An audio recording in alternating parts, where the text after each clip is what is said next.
Une autre session de l'information s'ouvre sur les antennes de Camnews 24 à la une de cette édition, élection à la Ligue de football professionnel du Cameroun. Ça se bouscule, le candidat Semengue était face aux journalistes à Douala pour faire le point sur les préparatifs de cet événement qui aura lieu le 28 juin prochain. Et puis dépeupler les océans des déchets plastiques, c'est possible. C'est en tout cas ce que nous démontre une entreprise marine néerlandaise. C'est tout pour le sommaire. Mesdames et messieurs, bienvenue une fois de plus au journal sur Camnews 24. Nous commençons cette édition par une note triste. Anne-Marie Nzié Foriva, la dépouille de la mémé nationale, a entamé depuis un peu plus de 24 heures son voyage pour sa sépulture. Au son de la liberté, l'un de ses tubes restés très célèbres, les artistes et ses nombreux fans lui ont rendu un grand et vivant hommage à Yaoundé. Salomon Foué et Donald Anyunzoa. 7 pasteurs de l'église protestante pour recommander l'âme de la disparue à l'Éternel. Plusieurs membres du gouvernement, de très nombreux artistes et des milliers de fans amassés autour du représentant personnel du chef de l'État, le professeur Narcisse Mouele Kombi, dans sa posture de ministre de la Culture chargé de positionner la gerbe de fleurs offerte par le couple présidentiel et un micro symbolique sur le cercueil de celle qui aura bercé de ses plus belles mélodies plusieurs générations et suscité de très nombreuses vocations dans l'univers de l'art musical. Anne-Marie Nzié, puisqu'il s'agit d'elle, entamée à travers ses décors, plantée à la morgue de l'hôpital central de Yaoundé ce jeudi 21 juillet 2016, sa longue marche vers l'éternité. La cérémonie de mise en bière cédera place à une longue procession à travers les rues de la cité capitale, avec en prime une escale au musée national et une veillée animée par plusieurs artistes musiciens au Palais des Sports de Yaoundé. Ce vendredi 22 juillet 2016, le cortège mortuaire s'est ébranlé pour Bibi à son village natal dans l'arrondissement de Lolodorf, région du Sud Cameroun, où Anne-Marie Nzié sera inhumée ce samedi 23 juillet. Une artiste pas comme les autres. C'était un concert d'hommage à elle rendu par une pépinière d'artistes dont elle faisait office et mentor. Je vous propose à présent d'écouter quelques réactions de ces artistes.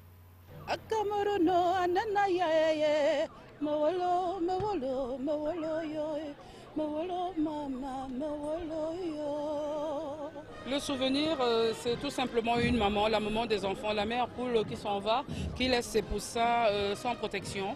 Et nous la pleurerons éternellement. Et elle était là quand on avait besoin d'elle. Et elle savait dire tout haut ce que les autres pensaient tout bas. Et elle a toujours défendu la culture. Et je pense que de là où elle est, elle va continuer à nous couvrir.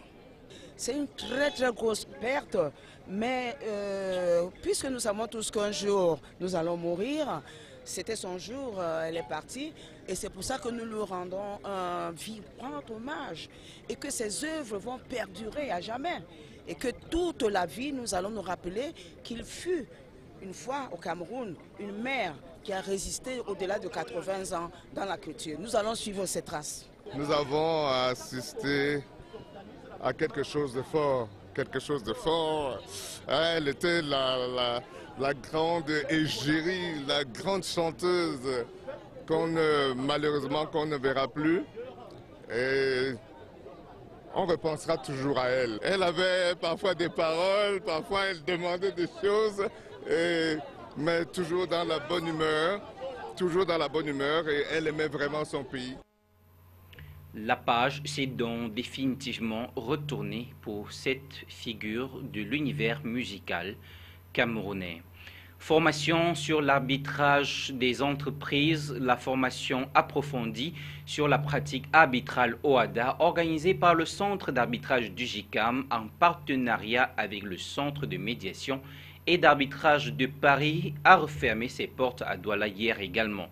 La cérémonie de clôture a eu lieu au siège du groupement interpatronal du Cameroun à Douala sous la coordination du président du comité permanent, Marie-André Ngoué, avocat au barreau du Cameroun. Éric Ticheux et Benoît Dormo y étaient. Ouverte aux autres intervenants à l'arbitrage, cette formation permettra aux participants d'acquérir et de perfectionner la connaissance et la pratique de la procédure, depuis la constitution du tribunal jusqu'au rendu de la sentence finale, en passant par la conduite du procès et le traitement des incidents de procédure.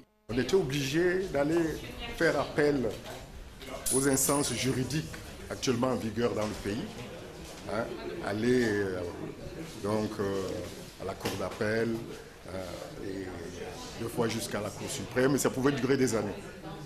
Et je pense que c'est un réel besoin pour les entreprises de pouvoir, à deux, choisir des gens qui sont neutres, qui ont le savoir-faire, qui ont l'expertise, envie de faire en sorte qu'on arrive à des décisions rapides et régler des litiges qui auraient pris des années.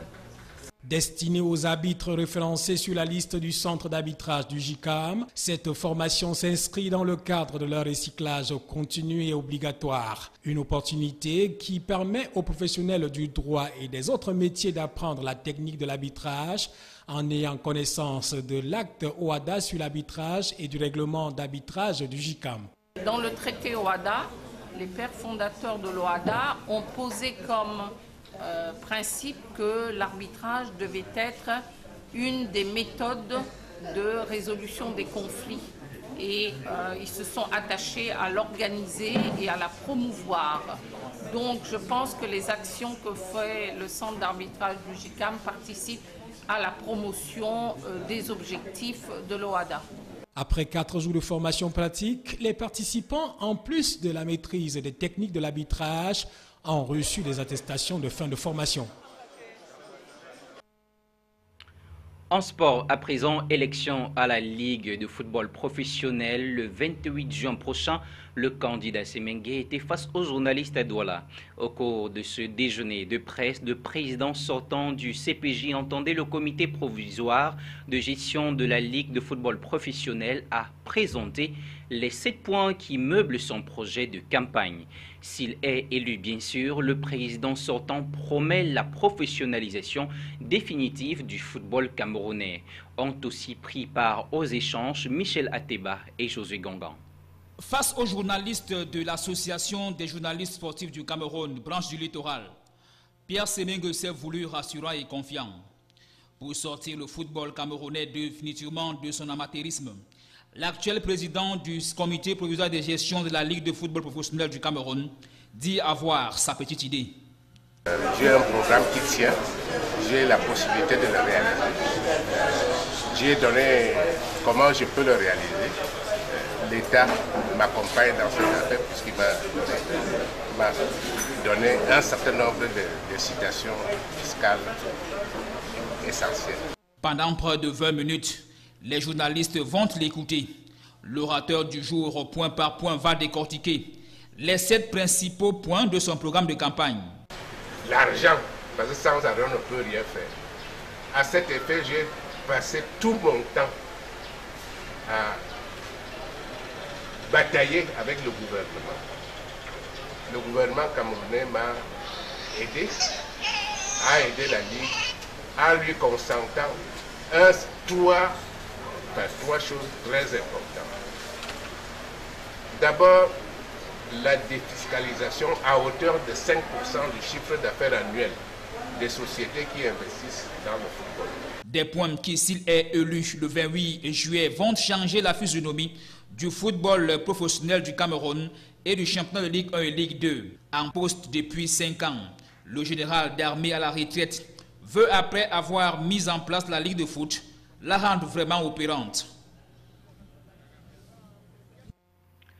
Avancée considérable dans l'observation de l'invisible. Depuis plusieurs années déjà, les microscopes permettent de voir les corps de plus en plus petits, mais les appareils aussi doivent être de plus en plus performants pour explorer les choses les plus réduites. Et pour cela, des chercheurs australiens viennent de produire leur propre engin que nous vous proposons de regarder. Observer l'invisible. Les microscopes ont fait reculer les limites de ces observations. Il y a une dizaine d'années, l'utilisation de l'hélium et de ses qualités neutres ont permis aux recherches de faire un grand pas. Les chercheurs australiens de l'université de Newcastle, au nord de Sydney, viennent de produire leur propre engin.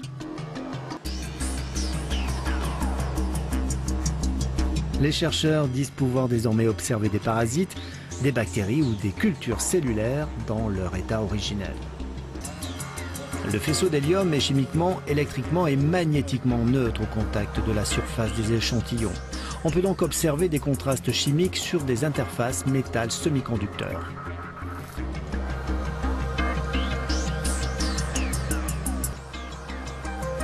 La prochaine étape consistera pour les chercheurs australiens à améliorer leur microscope en le rendant plus petit tout en pouvant prendre des images en 3 dimensions.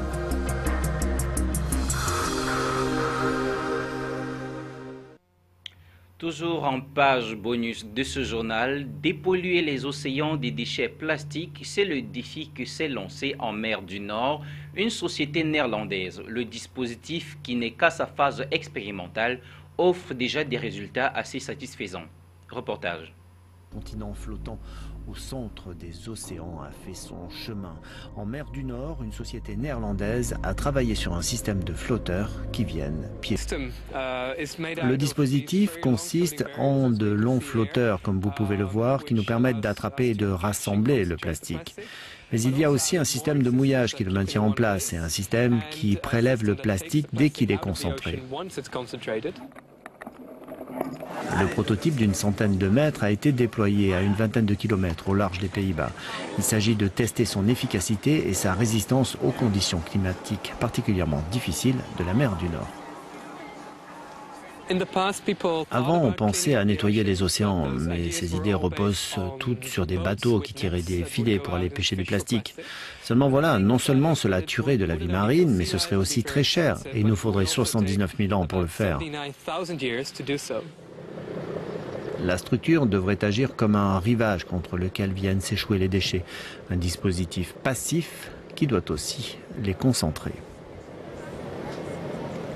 80% de tous les déchets en mer viennent de sources terrestres. On ne doit donc pas uniquement s'attaquer aux débris marins. Donc ce prototype, bien sûr, s'attaque à un aspect, mais si on veut vraiment lutter contre les déchets plastiques, il faut vraiment commencer sur les terres. Si les tests s'avèrent concluants, ce rivage artificiel pourrait être déployé d'ici 2020. Financé par le gouvernement néerlandais et une société de dragage, Ocean Cleanup pourrait alors, en 10 ans, concentrer la moitié du continent flottant du Pacifique.